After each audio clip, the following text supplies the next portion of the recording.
விருச்சகம் சும்மா இருந்தாலே நடக்கதான் போகுது. விருச்சக ராசிக்கு இந்த செப்டம்பர் மாதம் என்னதாங்க காத்துக்கிட்டு இருக்கு? வாழ்க்கையில ஏதாவது ஒரு நல்லது நடந்துராதாங்க? வாங்க தெரிஞ்சுக்கலாம். அட போங்கம்மா, எங்க வாழ்க்கை இப்படியேதான் இருக்க போகுது, நீங்க வேற ஏதாவது சும்மா பேசிட்டு இருக்காதீங்க அப்படின்லாம் தயவு செஞ்சு சொல்லாதீங்க. கொஞ்சம் பொறுமையா வெயிட் பண்ணி வீடியோ தொடர்ந்து பாருங்க. நம்மளுடைய சேனலை ஃபர்ஸ்ட் டைம் வந்துட்டு இருக்கீங்க அப்படின்னா மறக்காம சேனலை சப்ஸ்கிரைப் பண்ணி வச்சுட்டு தொடர்ந்து உங்களுடைய ஆதரவை கொடுத்துட்டே இருங்க.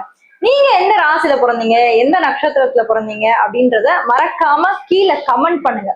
ஏன்னா நிறைய பேர் கமெண்ட் பண்ணீங்கன்னா தான் நான் தெரிஞ்சுக்க முடியும்.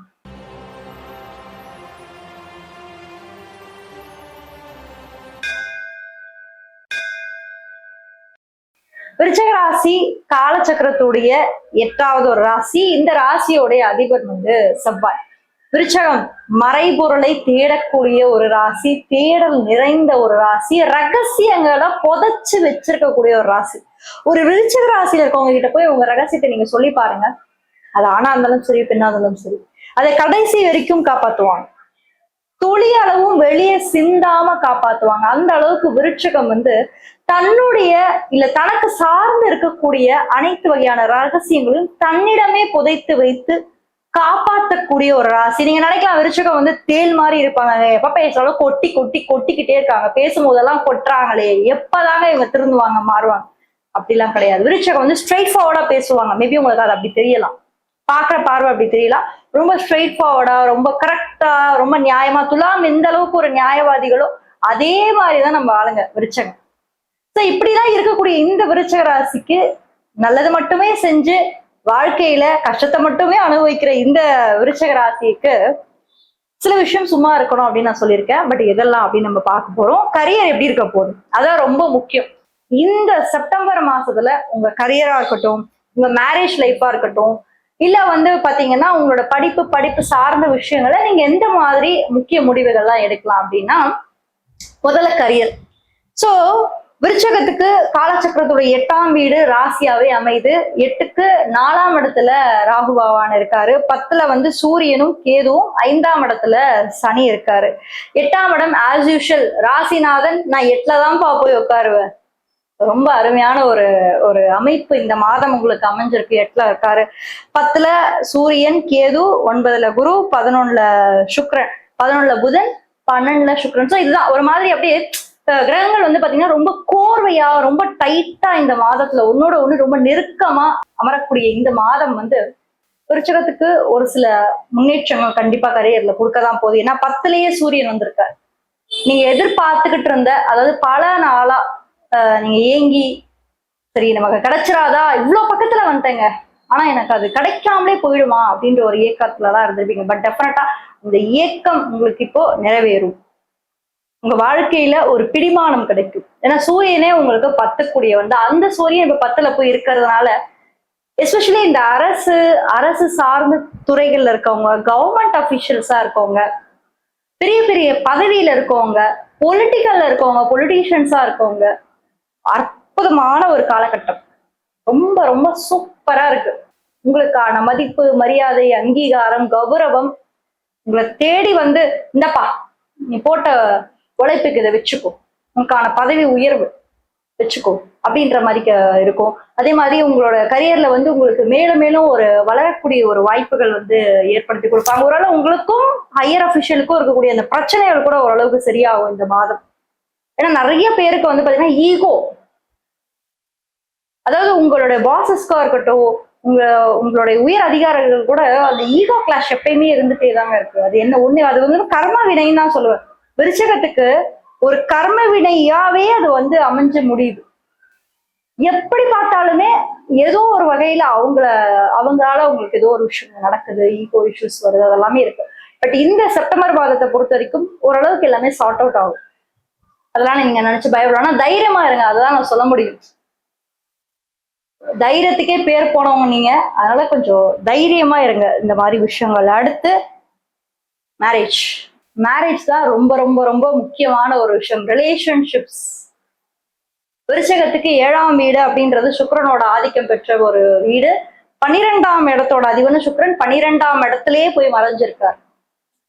சோ இந்த காலகட்டத்துல பெருசா நீங்க எந்த முயற்சியும் போட வேண்டாம். சும்மா இருந்தாலே தானாவே அது அமையுங்க. நீங்க யார் பின்னாடியும் எதையும் தேடி போவாதீங்க. நீங்க தேடி போனதெல்லாம் போதும். இனி நீங்க இருங்க, உங்களை தேடி எல்லாத்தையும் வர வைங்க. என்ன சொல்றீங்க? ஸோ விருச்சகத்தை பொறுத்த வரைக்கும் சும்மா இருந்தாலே நடக்கும். அதுதான் நான் உங்களுக்கு டைட்டில் எல்லாத்தையுமே கொடுத்துருந்தேன். ஸோ சில விஷயங்கள் நீங்க பொறுமையா இருங்க, நிதானமா இருங்க. படப்படன்னு அவசரப்பட்டு எதையோ ஒன்றத்தை பிடிச்சி கல்யாணம் பண்ணி வைக்கிறேன்னு சொல்லி யாராவது ஏதாவது சொன்னாங்கன்னா அவசரப்படக்கூடாது. நிதானம் தேவை. ஏன்னா 12ஆம் இடத்துல உங்களுக்கு சுக்கிரன் இந்த டைம்ல மறைஞ்சிருக்காரு அப்படின்றதுனால இந்த மாசத்தோட செகண்ட் ஹாஃப்ல முடிவு பண்ணுங்க. செப்டம்பருக்கு மேல, அதாவது செப்டம்பர் 15க்கு மேல ஒரு சில முடிவுகள் எல்லாம் நீங்க எடுக்க ஆரம்பிங்க. ஏன்னா யார் பேச்சையும் கேட்க வேண்டாம். சில பேர் உங்களுக்கு எடுக்கிறதுக்காகவும் இருப்பாங்க. உங்களோட இன்ஸ்டிங்க்ட் நம்ம விருச்சகத்துக்கு நான் சொல்ற ஒரே விஷயம் என்னன்னா, உங்களோட இன்ட்யூஷன், உங்களுடைய உள் உணர்வுகள் உங்களுக்கு பதில் சொல்லும். என்னைக்கு நீங்க உங்க உள்ளுணர்வுகளை கேட்க ஆரம்பிக்கிறீங்களோ, என்னைக்கு உங்க உள்ளுணர்வுகளை நீங்க புரிஞ்சுக்க ஆரம்பிக்கிறீங்களோ, உங்க லைஃப் ரொம்ப ஸ்மூத்தா போகும். ஸோ ஆல்வேஸ் உங்களோட இன்ட்யூஷன்ஸ், உங்க உள்ளுணர்வுகளுக்கு மதிப்பு கொடுங்க, மரியாதை கொடுங்க. அதுதான் உங்களை இப்ப வரைக்கும் காப்பாத்திருக்கு. வேற நீங்க உங்க மனசாட்சி கேட்டு பாருங்க. நீங்க தனியா நிறைய இடத்துல உட்காந்து யோசிக்கும் போது நிறைய விஷயம் உங்களுக்கு தெரிய வரும். இதே நீங்க குரூப்பா இருக்கும்போது உங்களுக்கு எங்க என்ன அலைவோட்டங்கள் வேற வேற மாதிரி டைரக்ஷன்ல போகும், மாத்தி மாத்தி போகும். நிறைய பேரோட அந்த எண்ண அலைவோட்டமும் உங்களை தாக்க ஆரம்பிக்கும். ஸோ விருச்சகம் எந்த ஒரு முடிவு எடுக்கணும்னாலுமே இந்த மாதத்துல தனித்து யோசிச்சு நீங்க முடிவெடுங்க. இது ரிலேஷன்ஷிப் பொறுத்த வரைக்குமே அப்படிதான். சரி, மேரேஜ்க்கான வாய்ப்புகள் இருக்கா? எஸ், கண்டிப்பா இருக்கு. மேரேஜ்க்கான வாய்ப்புகள் எல்லாமே உங்களுக்கு தேடி வரும் அப்படின்னு தான் நான் சொல்றேன். சும்மாவே இருங்க அப்படின்றதான் நான் சொல்றேன். எல்லாமே தேடி வரும். எஜுகேஷன், படிப்பு சார்ந்த விஷயங்கள் எல்லாமே எப்படி இருக்க போகுது இந்த மாதத்தை பொறுத்த வரைக்கும்? ஒரே விஷயம் தாங்க, சிம்பிளா சொல்லிடுறேன். 5ல சனி இருக்காரு, சரியா? சோ 5ஆம் இடத்துல இருக்கக்கூடிய இந்த சனி பகவான் உங்களுக்கு நிறைய நிதானத்தை கொடுப்பார், சரியா? நிறைய பொறுமைகளை கொடுப்பார். 5 அப்படின்றது படிப்பு ஸ்தானம், 9 அப்படின்றது பாக்கிய ஸ்தானம். 5ல சனியும் 9ல குருவும் இருக்கார். ஒரு உங்க சுய ஜாதகத்துல குரு நீசமா இருந்தது அப்படின்னா உயர் கல்விக்கு தயவு செஞ்சு போகாதீங்க. ஏன்னா உங்களுக்கு டிலே ஆகும், தடையாகும், தாமதமாகும். 2 வருஷம் 3 வருஷம் என் குழந்தை படிக்கணும்னா மேடம் ஆசைப்பட்டுச்சு, ஆனா என்னன்னு இல்ல 2 வருஷம் ஆகுது, 3 வருஷம் ஆகுது, அது ஆசைப்பட்டதே நிறைவேற மாட்டேங்குது அப்படின்ற மாதிரி இந்த குருவோட அமைப்புலதான் உங்களுக்கு இருக்கு. குரு ஒரு சுபகிரகம். ஸோ அவர் நல்லா இருந்தாரு அப்படின்னா நிச்சயமா உங்களுக்கு அந்த எதிர்காலத்துல நடக்கிற விஷயம் சீக்கிரமா நடக்கும். ஸோ சுய ஜாதகத்தின் அடிப்படையில் குரு நல்லா இருந்தா மட்டுமே ஹையர் ஸ்டடிஸ்குள்ள இறங்குங்க. ஏன்னா இப்போ 9ல குரு இருக்கனால சப்போர்ட் தான், இல்லைன்னு சொல்லல. பட் சுய ஜாதகத்துல கெட்டு இருந்தது அப்படின்னா யூடியூப்ல சும்மா சொல்ற மாதிரி நல்லா வரும், டாப்ல வரும்ன்றதெல்லாம் வராது. தடைகள் நிறைய ஏற்பட்டு அப்படியே நிற்கும். ஸோ அதெல்லாம் நீங்க கொஞ்சம் கேர்ஃபுல்லா பாருங்க, ஓகேங்களா? ஸோ உங்களுக்கு ஏதாவது பர்சனல் டவுட்ஸ் இருக்கு, உங்களுடைய தனிப்பட்ட ஹாரோஸ்கோப்பை பார்க்கணும், சுய ஹாரோஸ்கோப்பை பார்க்கணும், எனக்கு தனியா டவுட்ஸ் இருக்கு மேடம், கொஞ்சம் கிளாரிஃபை பண்ண முடியுமா? You can book your consultation. உங்களோட கன்சல்டேஷன்ஸ் நீங்க என்னோட வாட்ஸ்அப் நம்பர் மூலயமா நீங்க தாராளமா புக் பண்ணிக்கலாம். உங்களுக்கு யாருக்காவது என்னோட வீடியோஸை ஷேர் பண்ணி ஹெல்ப் பண்ணணும்னு நினைச்சீங்கன்னா மறக்காம ஷேர் பண்ணி ஹெல்ப் பண்ணுங்க. துலா ராசியை பத்தி தெரிஞ்சுக்கணும், இல்ல துலா ராசி எப்படிதான் இருக்க போறாங்க இந்த செப்டம்பர் மாதம், எந்தெந்த மாதிரி விஷயங்களை கடைபிடிக்கணும், இதெல்லாம் கேர்ஃபுல்லா இருக்கும் அப்படின்னு நீங்க நினைச்சீங்கன்னா கீழே கமெண்ட் செக்ஷன்ல லிங்க் கொடுத்துருக்கேன், மறக்காம அதையும் போய் செக் பண்ணி பாருங்க. நல்லதே நடக்கும். வாழ்த்துக்கள்.